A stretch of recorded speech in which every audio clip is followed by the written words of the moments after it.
on, uncovering the whispers of St. John's Cemetery. The wind whispered through the graves, a haunting lullaby that seemed to chill the air around St. John's Cemetery. For generations, it had been a place of sorrow and mystery, avoided by locals once the sun dipped below the horizon.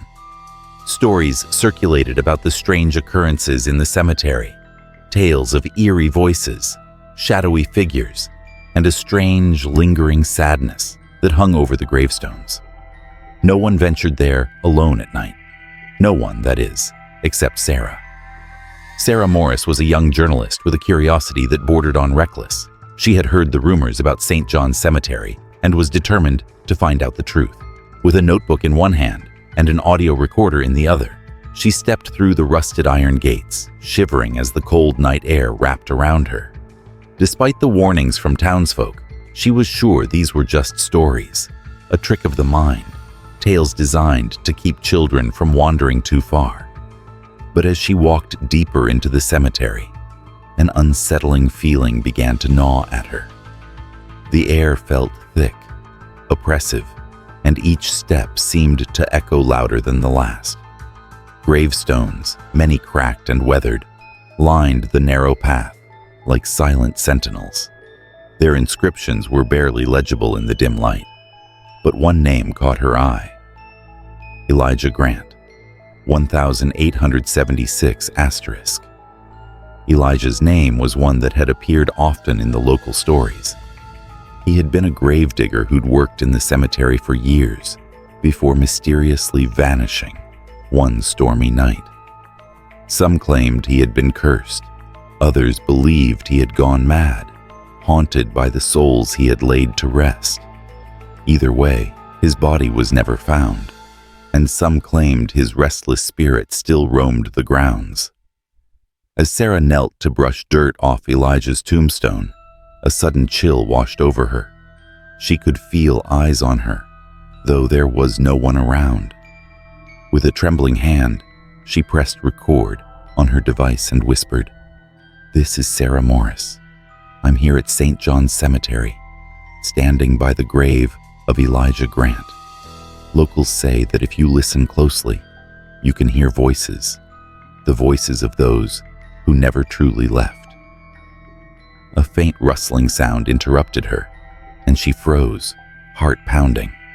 It could have been the wind, but it sounded different, more deliberate. She took a shaky breath and continued, "Elijah, if you're here, if there's anyone here, let me know. I just want to hear your story." Silence. She held her breath, waiting. Just as she was about to turn off the recorder, a faint whisper drifted through the still air. "Help me." Sarah's eyes widened. The voice was soft, barely a breath, but unmistakably human. She looked around, shining her flashlight into the darkness, but saw no one. Her skin prickled as the voice came again, this time a little louder. "Help me. Find peace." She stumbled backward, heart racing.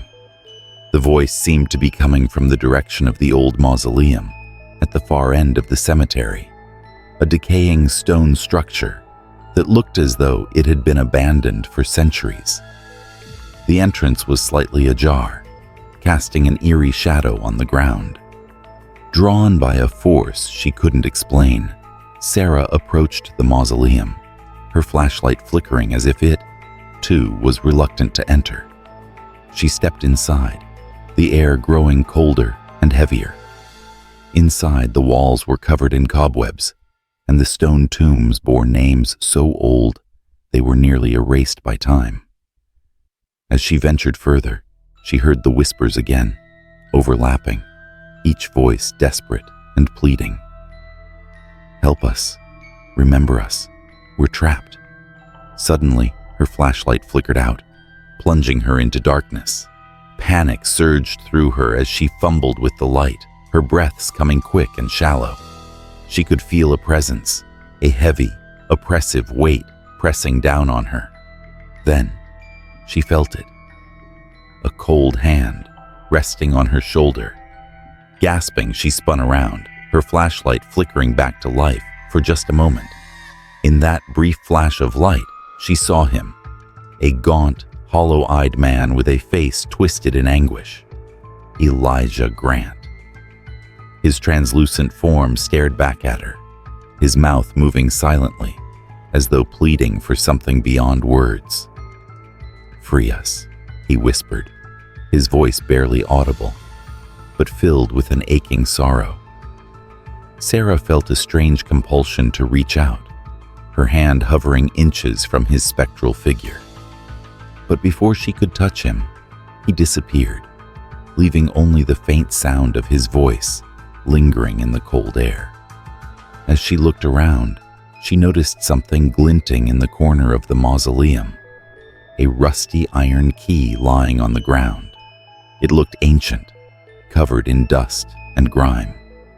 She picked it up, feeling its weight in her hand, and somehow knew that this was connected to Elijah, that it was a part of his story. Returning to Elijah's grave, she knelt down, holding the key tightly in her hand. The whispers had stopped, the night was eerily silent, and the weight in the